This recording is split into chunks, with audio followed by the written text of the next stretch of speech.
বাস্তবতায় বলছে, এটা যদি রাজনীতি মনে করে কেউ মুখ ফিরিয়ে চলে যান, হয়তো এই কারণে আপনি আবার জাহান্নামী হয়ে যেতে পারেন।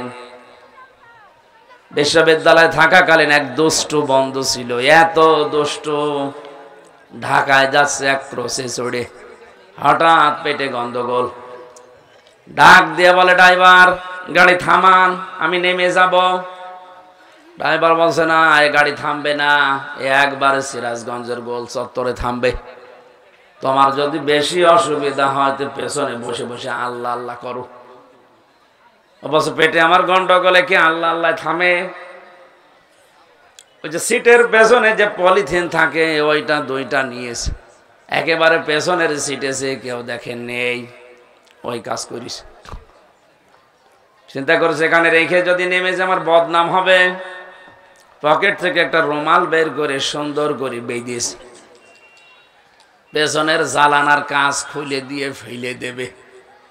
আল্লাহর ইশারা, পেছনে আসছিল মোটর সাইকেলওয়ালা, পড়বে কি পড়বে একেবারে মোটর সাইকেলের সামনে। মোটর সাইকেলওয়ালা চিন্তা করেছে, বাস থেকে নতুন রুমালে মোড়ানো পড়লো কি গো? রুমাল যখন নতুন, ভেতরের জিনিসও মনে হয় নতুনই হবে। বলছে, আমি কাজ দিয়ে তাকিয়ে আছি, দেখি লোকটা তুলে নিল। ও বাড়ি যেয়ে টের পাবে যে কোন নতুন জিনিস।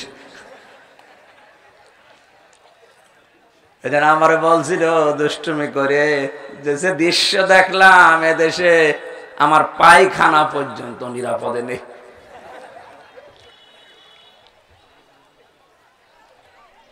সৌদি আরবে অজুখানায় আমার নিজের সামনে অজু করে আসার সময় একটা ঘড়ি, একটা মোবাইল পড়েছিল। কত মানুষ হেঁটে যাচ্ছে, কেউ নিচ্ছে না। সিসি ক্যামেরা লাগানো আছে, একটাই ভয়, যদি ধরা পড়ে যায় হাত কেটে দেবে। কথা বলেন না কেন? কোরআনের বিচার ব্যবস্থা যদি শুধু চোরেরটাও কায়েম করতে পারতাম, বঙ্গবন্ধুর কথা বলা লাগতো না, আছে আমার কম্বল, বলা লাগতো না। এই জন্য নবীজি বলেন, যারা কোরআন দিয়ে বিচার কায়েম করে এরা ন্যায় বিচার কায়েম করতে পারে। অমাং দাআ ইলাইহি হাদা। এদিকে তাকান, এই যে হাদা একালিফ টান আছে, অমাং দাআ ইলাইহি হাদা। কেউ যদি হেদায়েতের উপরে থাকতে চায়, তার এক নাম্বারের দায়িত্ব সে যেন মানুষকে কোরআন দিয়ে ডাক দেয়। কি দিয়ে? আজ কোরআন দিয়ে মানুষকে ডাকা হচ্ছে না। কেউ ডাকছে তার বাবার আদর্শের দিকে, কেউ ডাকছে তার পীরের আদর্শের দিকে। আপনাকে তো ডাকা লাগবে কোরআনের আদর্শের দিকে। আর সবাই যদি এই দায়িত্বটা পালন করতাম, কেউ আর আতঙ্কে থাকতো না কোরআনের কথা বলে। যে কয়জনই বলে তারা 24 ঘন্টায় আতঙ্কে থাকে, না জানি কখন নিয়ে লাল দালানে ভরে রাখে। এ দায়িত্ব শুধু এই কয়জনের না, এ দায়িত্ব এই পৃথিবীতে যারাই নবীর উম্মত দাবি করবে, বাল্লিগু আন্নি ওয়ালাউ আয়া। বাল্লিগ না, বাল্লিগু বহুবচন। এ বহুবচনের ভেতরে কুমিল্লার মানুষ নেই? কথা বলুন। পৃথিবীতে যত মানুষ নবীর উম্মত দাবি করবে, এই বাল্লিগু বহুবচনের ভেতরে সবাই আছে। নবীজি একবারে সবাইকে উদ্দেশ্য করে বলেছেন, আন্নি ওয়ালাউ আয়া। আমার পক্ষ থেকে যদি একটা আয়াত তোমার জানা থাকে, ওইটা মানুষের কাছে পৌঁছিয়ে দাও। এই দায়িত্বটাই তো শুধু পালন করার জন্য সেই কুষ্টিয়া থেকে এই কুমিল্লা পর্যন্ত এসেছি। অন্য কি উদ্দেশ্য আমার আছে বলেন? আমি কি আপনাদের এখানে ভোটে দাঁড়াবো? এক কথা বলেন। এখানে জমি কিনে বাড়ি করব? কোন কারণে কথাগুলো বলা হচ্ছে? আমি নবীজির এই বাল্লিগুর ভেতরে আছি, এজন্য রিস্ক নিয়ে হলো বলবো। আর আপনার জীবনেও তো এই দায়িত্ব ছিল, আপনি মনে করছেন না এটা শুধু হামজার দায়িত্ব, পালন করে আরো 3 বছর ছেলে থাক। সবাই মিলে যদি হাদিসটা মানতাম, কোন আলেম বাংলাদেশে জেলে থাকতো না। আজ কেউ 10 বছর, কেউ 22 বছর, কেউ 32 বছর পড়ে আছে আলেমরা জেলে, আপনি টের পাচ্ছেন না? তাই ঠনকো আন্দাজে কিছু জানে না, উল্টা পাল্টা নাম দিয়ে মামলা দিয়ে ভরে রেখেছে। জামিন চাইলে জামিনও দেবেন না। আরে ভাই, খাসার পাখি নাকি মানুষ যে একটা ঘরে এদিকে 3.5 হাত, এদিকে 2.5 হাত, এতটুকু একটা ঘরে একদিন 2 দিন না, 22টা বছর যদি কেউ এক ঘরের ভেতরে থাকে, ও তো পাগল হয়ে যাওয়ার কথা। সন্তানাদি, স্ত্রী, মা বাবা, আত্মীয় স্বজন সব বিচ্ছিন্ন। একটা ঘরের ভেতরে একটা মানুষ যদি 30 বছরে, যে আব্বাস মাদানি আজ 32 বছর জেলখানায়। সে কি জেনা করে জেলে গেছে, চুরি করে জেলে গেছে, ডাকাতি করে গেছে? এ কোরআনের এই কথাগুলো প্রচার করতে গিয়ে সে বাতিলের টার্গেট হইয়া জেলখানায়। তার একবার সুবহানাল্লাহ বলা আর আপনার 70 বার সুবহানাল্লাহ বলা সমান হবে না। কারণ ইবাদতে যার যত বেশি কষ্ট হয় তার সওয়াব ডবল হয়। কথা বুঝতেছেন? কোরআন পড়তে পড়তে কেউ যদি বেঁধে যায়, আগড়িয়ে যায়, মুখে উচ্চারণ হতে চায় না, এরপরও কষ্ট করে পড়ে, হাদিস আমরা সবাই জানি, তার সওয়াব হবে ডবল। এই কথা বলেন না কেন? এই লোকটা জীবনটাই শেষ করে দিল এই বাল্যগো মানতে গিয়ে। আর আপনিও নবীর উম্মত, বাল্যকে তো মানেন না, যারা মানে তাদেরকে আপনি আরো আটক করেন। এই জন্য কোরআনের উপরে যদি কেউ হেদায়েতের উপরে থাকতে চায়, তার জীবনের টার্গেট এখন থেকে হওয়া লাগবে, আমি কোরআন দিয়ে মানুষকে ডাক দেব। এক কথা বলেন না কেন? হযরত নূহ আলাইহিস সালামের জীবন এটা পড়লাম। তার মিশন ছিল 7টা। উম্মতের ভেতরে তিনি 7টা মিশন নিয়ে নেমেছিলেন দাওয়াতি পদ্ধতিতে। তার 1 নম্বরে উম্মতদের স্বভাব চরিত্র ছিল, ওরা আসমানি আওয়াজ শুনলেই পালাতো। হযরত নূহ সকাল নেই, বিকাল নেই, রাত নেই, যখন তখন আল্লাহর দিকে মানুষকে ডাকতেন। আসমানি আওয়াজ দিয়ে তার উপরে সহিফা নাজিল হয়েছিল, এই জন্য সহিফা দিয়ে ডাকতেন। আর উম্মতের ভেতরে স্বভাবই ছিল এইটা, ওরা আসমানের আওয়াজ শুনলেই তাড়াতাড়ি পালাতো, মুখ ঢেকে রাখতো। কোরআনে ফেরার রা দিয়েছেন আল্লাহ। আজও বাংলাদেশে অনেকেই নবী হযরত নূহ আলাইহিস সালামের উম্মতের মতো চরিত্র বানিয়ে ফেলেছে। কোরআন দিয়ে ডাকলে ওদের যেন কেমন লাগে, কথা বলা লাগবে। আপনি আমি যদি হেদায়েতের উপরে থাকতে যাই, মনে করছেন আমি জুব্বা গায়ে দিয়েছি, টুপি মাথায় দিয়েছি, দাড়ি আমার বড় বড়, সব সময় তাসবিহ টানি, আমি হেদায়েতের উপরে নেই মানে না। আপনি হেদায়েতের উপরে থাকতে চাইলে আপনাকে কোরআন দিয়ে মানুষকে ডাক দেওয়া লাগবে। যদি একটা আয়াতও জানেন সেটা দিয়েই। আপনার হয়তো বেশি জানা নেই, কুল হু আল্লাহু আহাদ এতটুকু জানেন, এইটা দিয়ে ডাক দেন। কথা বুঝতেছেন? হাদিসের শেষ অংশ, ফাকাদ হুদিয়া ইলা সিরাতিম মুস্তাকিম। নবীজি বলেন, কেউ যদি কোরআনের ডাকে সত্যিই সাড়া দিতে পারে, মহান আল্লাহ তাকে সিরাতে মুস্তাকিম নসিব করে দেবে। এটা পাওয়ার জন্যই তো এত আয়োজন দুনিয়ায়। প্রত্যেক দিন 5 ওয়াক্ত নামাজে কমপক্ষে 17 বার আপনি বলেন, ইহদিনাস সিরাতাল মুস্তাকিম, হে আল্লাহ তুমি সিরাতে মুস্তাকিম আমাকে দেখাও। নবীজি বলেন, এটা যদি পেতে চাও কোরআনের ডাকে সাড়া দাও। আল্লাহ আমাদের তৌফিক দিন, বলেন আমিন। কোরআন কি করে মানুষের কাছে উপস্থাপন করা লাগে, কিভাবে বর্ণনা করা লাগে, ট্রেনিং আল্লাহ দিয়েছেন 1500 বছর আগে। কিতাবুন উনজিলা ইলাইকা ফালা ইয়াকুম ফি সাদরিকা হারাজুম মিনহু লিতুনযিরা বিহি ওয়া যিকরা লিল মুমিনিন। আল্লাহ পাক বলেন, এই যে কোরআন আপনাকে দিলাম, এটা শুধু চুমা খাবেন আর উপরে রেখে দেবেন। এ কথার সাথে আপনারা একমত আছেন?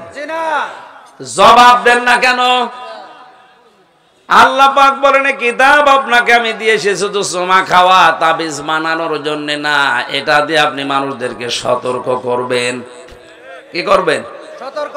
হ্যাঁ, সতর্ক করার সময় আপনার মনের ভেতরে আমার যেন কোনো সংকীর্ণতা, সংশয়, সন্দেহ, দ্বিধা, দ্বন্দ্ব এগুলো কাজ না করে। যিকরা লিল মুমিনিন, কোরআন আমার মুমিন বান্দা বান্দীদের জন্য উপদেশ।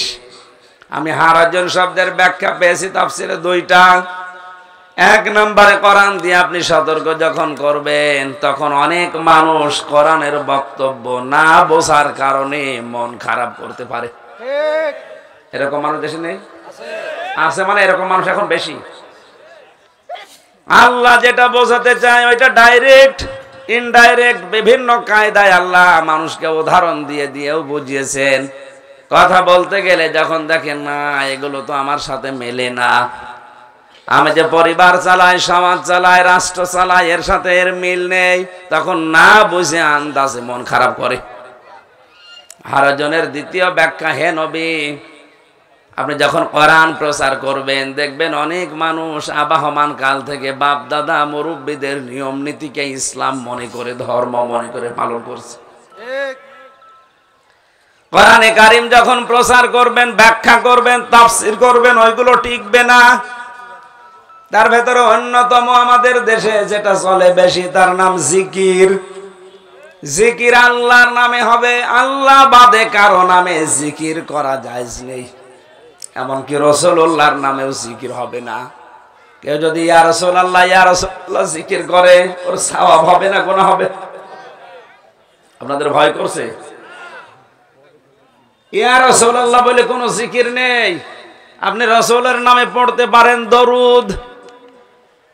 আপনাকে জিকির করা লাগবে পৃথিবীতে শুধুমাত্র একজনের নামে, তিনি আমাদের আল্লাহ। জোরে বলেন নাম কি?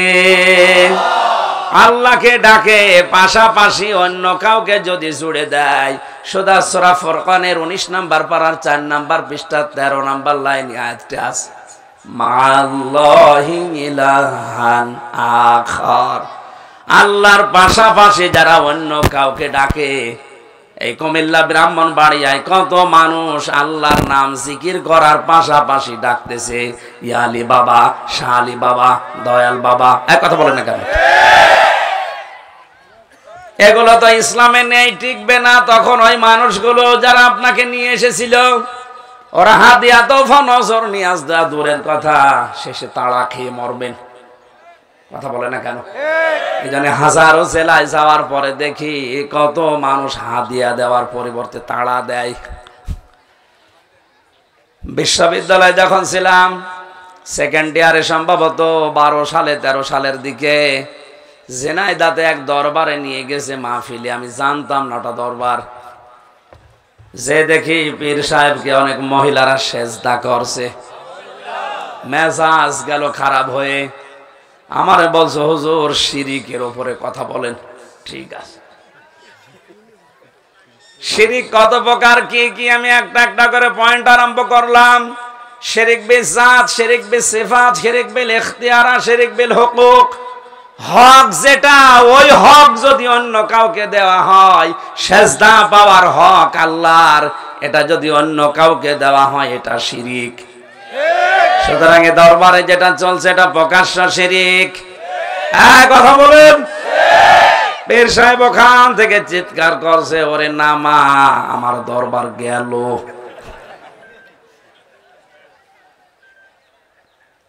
হাদিয়া তোফা তো দূরের কথা, ওই দিন আমি তাড়া খেয়ে বাঁচি না। আমার স্যান্ডেল পর্যন্ত ওই দিন গিয়েছে হারিয়ে। ঝিনাইদহের শৈলকুপায় মাঠের ভেতর দিয়ে পালাতে পালাতে শেষে ভার্সিটি এসে উঠলাম। অথচ হাদিয়া তোফা দেওয়ার কথা ছিল। গেছি সেই কুষ্টিয়া থেকে, সে সময় হরতাল চলছিল, আমার ভালো মনে আছে। কারণ যেইটা সমস্যা হয় ওই জায়গায় মনে থাকে ভালো। এত কষ্ট করে গেছি দাওয়াতের নিয়তে। কোরআনের ওই কথাগুলো যদি আমি ওই দিন তুলে না ধরে ওই দরবারের পক্ষে বলতাম, চা করছে বাবা শাহজালাল, সব হালাল, তাহলে আমার মনে হয় হাদিয়া যদি 10,000 দিত, 15,000 বেড়ে যেত। ওর কাছে ভালো হলেও খারাপ হয়ে যেতাম কার কাছে? এই কথা বলেন। এই জন্য কোরআন প্রচার করতে গিয়ে এই দুইটা বিষয় আপনাকে মনে রাখতে হবে। এক নম্বরে, হে নবী আপনি কোরআনে কারীম যখন প্রচার করবেন আপনার মনে যেন কোনো সন্দেহ ভয় ভীতি দ্বিধা দ্বন্দ্ব কাজ না করে। আপনি আকাশের দিকে আল্লাহর দিকে তাকিয়ে আপনি শুরু করবেন কুলিল হাক্কু মির রাব্বিকুম ফামান শাআ ফালইউমিন ওয়া মান শাআ ফালইয়াকফুর। হক কথা বলেন, যার ইচ্ছা হয় সে কবুল করুক, যার ইচ্ছা হয় সে নাফরমানি করুক। ইন্না আতাদনা লিয-যালিমিনা নারা, জালেমদের জন্য আমি আল্লাহ আগুন তৈরি করে রেখেছি। জোরে বলেন নাউজুবিল্লাহ। আমার জীবনের আর কিছু নেই। যে আশাগুলো ছিল ভরসাগুলো ছিল জেলখানায় যে আমার লস হয়নি, এই 3টা বছরে আমি বুঝে ফেলেছি দুনিয়ার জীবনটা ধোকার জীবন। কারণ ওখানে কত মানুষ আমার সামনে এমনিতেই মারা গেছে, আমিও তো মরে যেতে পারতাম। এজন্য আগে চাইছিল দুনিয়ার প্রতি, এখন আর ওই টানটা আসে না। কারণ বাস্তবতায় আমি দেখে এসেছি আসলে দুনিয়াটা পুরা ধোকা। ফাঁসির আসামি তার মা বাবাকে, আত্মীয় স্বজন যারা বেঁচে আছে, বউকে খবর দিয়েছে।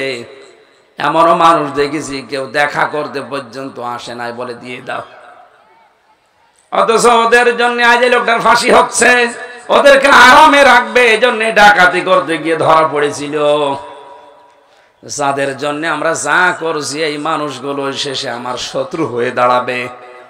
যেন আমি এখন বিশ্বাস করি যে আমি এসেছি খালি গায়ে খালি পাই, ন্যাংটা যাবো খালি পাই। মাঝখানে 70-80 বছরের হায়াতে একটু খাওয়া দাওয়া একটু আরাম আয়েস, এই শেষ, তো এটা কিছু নেই। যেন আমার আসল টার্গেট হওয়া লাগবে মরণের পরের জীবনটা। ওই জীবনে যেন ধরা না খায়, ওই জীবনে যেন ধরা পড়ে না যায়। আল্লাহর বিচার ব্যবস্থা যখন শুরু হবে, মহান আল্লাহর বিচারে কিন্তু কোনো অবিচার নেই। আছে? কথা ভালো করে বোঝেন, আল্লাহর বিচারে কোনো অবিচার নেই। আরো জোরে বলেন। আর আল্লাহ কিয়ামতে বিচার করার জন্য একেবারে গোষ্ঠী সৈন্য ডাক দেবে না, একা একা ডাকবে। অকুল্লুহুম আতিহি ইয়াউমাল কিয়ামাতি ফারদা। সূরা মরিয়ম 16 নম্বর পারা 10 নম্বর পৃষ্ঠার 15 নম্বর লাইনের শেষ নাম্বার রুকুর শেষ নাম্বার রুকুর 95 নম্বর আয়াত। আল্লাহ পাক বলেন কিয়ামতে প্রতিটি মানুষকে বিচারের জন্য আমি ডাকবো স্রেফ একা একা। কয়জন করি? একজন। আরো জোরে বলা লাগবে। এটা বারবার বলছি এই কারণে, এ বাংলাদেশে কয়েক বছর ধরে একটা কথা ভাইরাল হয়ে গেছে যে কিয়ামতে এক একজন আল্লাহর কুতুব, আল্লাহর পীর, আল্লাহর ওলি বলে যারা দাবি করে, এরা নাকি লক্ষ লক্ষ মুরিদ নিয়ে স্লোগান দিতে দিতে উঠবে। এটা যে কোরআনের সাথে পুরা ডাহা সাংঘর্ষিক মিথ্যা কথা। কিয়ামতে আপনি উঠবেন স্রেফ একা। এই ভরসা দিয়ে অনেকেই তার ঈমানটা নষ্ট করে ফেলছে। না, অসুবিধা নেই, কিয়ামতে যখন উঠবো আমি তো আর একা উঠবো না, আমার পীর সাহেব থাকবে, লক্ষ লক্ষ মুরিদ ভাইরা থাকবে, স্লোগান দিতে দিতে উঠবো। ওই ভরসায় থেকে কোনো লাভ নেই, ওটা মিথ্যা কথা, ওটা বাটমারি। আপনাকে ওঠা লাগবে একা একা, আল্লাহর সামনে আপনি স্রেফ একা দাঁড়াবেন। ও কুমিল্লাবাসী, আমার তো মাঝে মাঝে একা থাকলে মনে হয় মাবুদ তুমি যদি বলো হামজা 2024 সালের জানুয়ারির 31 তারিখ পর্যন্ত তোরে মাফ করে দিলাম, শুধু ফেব্রুয়ারির 1 থেকে এই 24 তারিখ পর্যন্ত হিসাব দিয়ে জান্নাতে চলে যা। আমার 24 দিনও না, 24 ঘন্টার হিসাব দেওয়াও সম্ভব না। ঠিক? আপনারা পারবেন না? আপনারা পারবেন।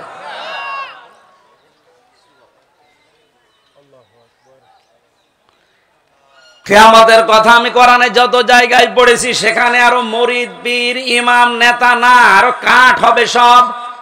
ফাইদা নুফিখা ফিস সূরি ফালা আনসাবা বাইনাহুম ইয়াউমাইযিন ওয়ালা ইয়াতাসাআলুন। সূরা মুমিনুনের ভেতরে আছে, আল্লাহ পাক বলেন কিয়ামতে ফুৎকার দেওয়ার সঙ্গে সঙ্গে রক্তের যত সম্পর্ক আছে আনসাব বহু বছর সব কাট হয়ে যাবে, একটা সম্পর্ক ঠিক থাকবে না। নিজের আপন মায়ের পা ধরে মানুষ 500 বছর কাঁদবে, 500 বছর পর ওর মুখের উপরে লাথি দিয়ে বলবে দূর হয়ে যা, আমার দুনিয়ায় বিয়েই হয়নি, ছেলে পাবো কোথায়? ও বাংলার মুসলমানেরা যদি আপন মা 500 বছর পরে মুখে লাথি দিয়ে কথা বলতে পারে, আমার তো মনে হয় পীর যারা দাবি করে ধোঁকা দিয়ে বোকা বানিয়ে রেখেছে, আল্লাহর কসম ওরা বলবে আমি দুনিয়ায় পীরই ছিলাম না। বলেন তো আপনার মা যদি কথা বলতে পারে, পীর কথা বলতে পারে না? ওই দৃশ্য দেখে বলবে ওরে বাবারে, মহিলাদের লজ্জা স্থান লাগে সন্তান হতে, তো পেট ফেটে সন্তান বেরিয়ে যাচ্ছে। ফাকাইফা তাত্তাকুনা ইন কাফারতুম ইয়াওমা ইয়াজআলুল ওয়িলদানা শিবা।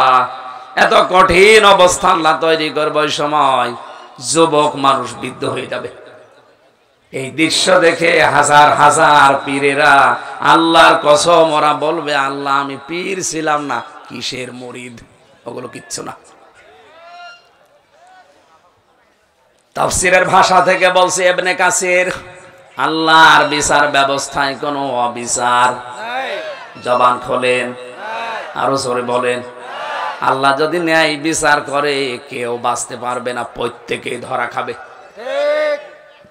আল্লাহর বিচারে অবিচার নেই, ন্যায় বিচার করলেও বাঁচবেন না, তো কি করবে কেউ নি? কুমিল্লাবাসী আমি আবার বলছি, আল্লাহর বিচারে কোনো অবিচার, ন্যায় বিচার না, না ন্যায় বিচার আছে। ন্যায় বিচার করলে আপনিও বাঁচবেন না, আমিও বাঁচবো না। না, একটা পদ্ধতি আছে, উনি যদি আমাদের মাফ করে দেন। এখানে যারা হাসি আছে জিজ্ঞাসা করেন রুকনি ইয়ামিনী থেকে হজরে আসওয়াদ পর্যন্ত 6ষ্ঠ চক্কর দেওয়ার সময় এই জায়গা পার হয়ে মানুষ একটা দোয়া পড়ে, আল্লাহুম্মা ইন্না আলাইয়া হুকুকান ফীমা বাইনি ওয়া বাইনিকা। হে আল্লাহ, আমি তোমার গোলাম, তুমি আমার মালিক। এ গোলাম আর মালিকের ভেতরে অনেকগুলো দেনা পাওনা ছিল, আমি গোলাম হিসাবে যা পাবো তুমি মালিক হিসাবে সব দিয়েছো, কিন্তু তুমি মালিক হিসাবে আমার মতো গোলামের কাছে যা পাবে আমি কিচ্ছু দিতে পারিনি। আমার একটাই রাস্তা খোলা আছে, তোমার ঘর সামনে নিয়ে বলছে আল্লাহ তুমি আমারে মাফ করে দাও। ও কুমিল্লাবাসী, কোরআনে কারীম দিয়ে তাফসীর করলে অনেক নিয়ম নীতি বাংলাদেশে বানানো চলবে না, ওটা আমিও জানি। আমার এই ছোট্ট দৃষ্টিতে প্রায় 34টার উপরে বানানো ইবাদত বাংলাদেশে চলছে, যারা একেবারে 100 ভাগ ইবাদত মনে করে পালন করে, অথচ ওটা ইবাদত না। হে নবী, আপনি কোরআন প্রচার করতে গিয়ে জন্য আপনি ভয় পাবেন না, দ্বিধাদ্বন্দ্বে ভুগবেন না, সঠিক কথাগুলো আল্লাহর কথা 100 ভাগ সত্য এই মনে করে প্রচার করবেন, বাকি যা আছে ওটা আমি আল্লাহ দেখছি। এজন্য আল্লাহর দিকে ভরসা করে সূরা বাকারার 190 নম্বর আয়াতটা পড়েছি। আজকের আলোচনার বিষয়, এই পৃথিবীতে যত মানুষ আছে আল্লাহ 7 প্রকার মানুষকে সব চাইতে বেশি ঘৃণা করেন, অপছন্দ করেন। এখানে যারা আছে এবার মিলাবেন আপনি ওই 7 প্রকারের ভেতরে আছেন কিনা। ওই 7 শ্রেণীর ভেতরে যদি এক শ্রেণীতেও আপনি পড়ে যান, বিশ্বাস করবেন আপনি আল্লাহর কাছে ঘৃণিত। আল্লাহ পাক যদি কাউকে ঘৃণা করে ওর কপাল মন্দ, কথা বলেন ঠিক কিনা? কোরআনে কারিমে আল্লাহ জানিয়েছেন কাতিলু ফি সাবিলিল্লাহিল্লাযীনা ইউকাতিলুনাকুম ওয়া লা তা'তাদু ইন্নাল্লাহা লা ইউহিব্বুল মু'তাদিন। আল্লাহ পাক বলেন তোমরা লড়াই করো, সংগ্রাম চালাও, ফি সাবিলিল্লাহি, আল্লাহর পথে। এখানে শিক্ষা কি? এই দুনিয়াতে যারা আল্লাহকে বিশ্বাস করে তাদের জীবনের প্রথম কথা এইটা, আল্লাযীনা আমানু ইউকাতিলুনা ফি সাবিলিল্লাহ। যারা ঈমান এনেছে তারা লড়াই করবে কার রাস্তায়? আল্লাহ। রাস্তা কিন্তু দুইটা, লড়াইও দুইটা। আল্লাযীনা কাফারু ইউকাতিলুনা ফি সাবিলিত তাগুত, যে মানুষগুলো কাফের তারাও লড়াই করবে, তারাও সংগ্রাম করবে, তারাও আন্দোলন করবে, কিন্তু রাস্তাটা হবে তাগুতের। এই তো ভাগ হয়ে গেল আয়াত দিয়ে সূরা নিসার 75-76 নম্বর আয়াত।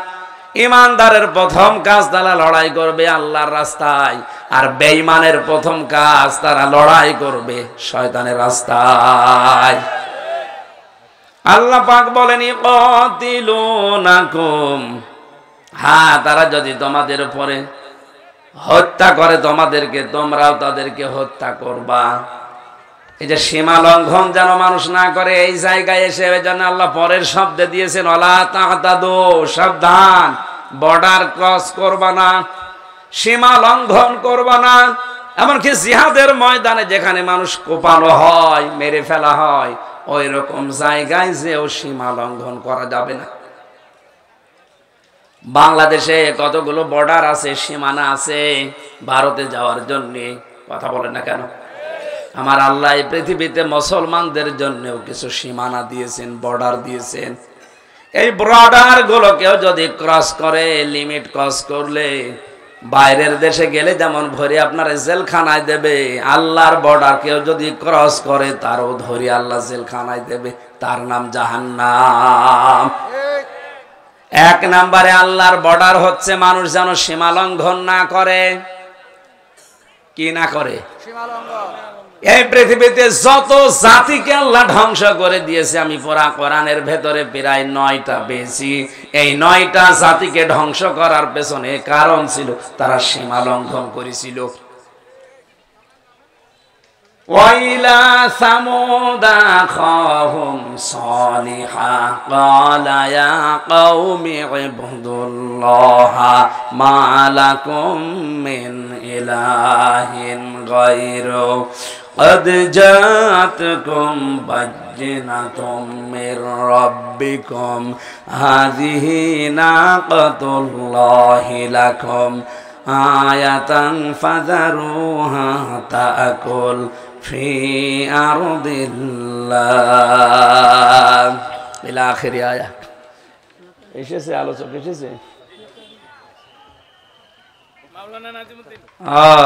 আমাদের প্রধান ভক্ত তো চলে এসেছে, আমি মনে হয় শেষ করে দিলে ভালো হয়। এর দ্বিতীয় নম্বরে ছিল জালেম এবং অত্যাচারী। এখন এর যতগুলো নোট করা, এ তো আরো কয়েক ঘন্টা লাগার কথা। আমি মেহমান বসিয়ে কথা বলতে পছন্দ করি না। আর আমার বড় ভাই, শ্রদ্ধাভাজন বড় ভাই, আপনাদের এলাকার সন্তান, তাই কি আমার বড় ভাইয়ের সম্মানে 2 নম্বরে যারা জালিম অত্যাচারী, সূরা ইমরানের 56-57 নম্বর আয়াতে দলিলগুলো লম্বা করে বলতে পারছি না। 3 নম্বরে অহংকারীদেরকে আল্লাহ পছন্দ করেন না, সূরা কসসের ভেতরে আল্লাহ জানিয়েছেন এই ঘটনা। 4 নম্বরে অপচয় বা অপব্যয়কারী যারা, তাদের পছন্দ করে না। 5 নম্বরে খেয়ানতকারী যারা, পাপিষ্ঠ। এটা বাংলাদেশের সবচাইতে বেশি হচ্ছে এখন। খেয়ানত মানে আমরা মনে করি টাকা পয়সা দিলাম, আমানত খেয়ে ফেললো, এইটাই না।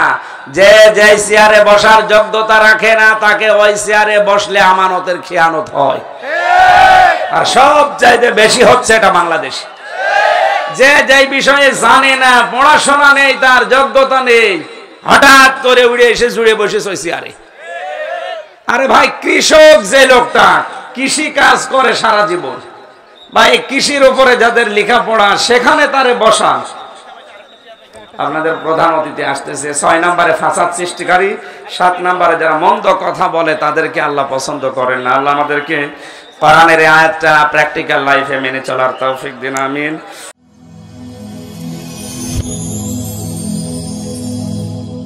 Rose TV 24. Enjoy by listening to the Holy Quran.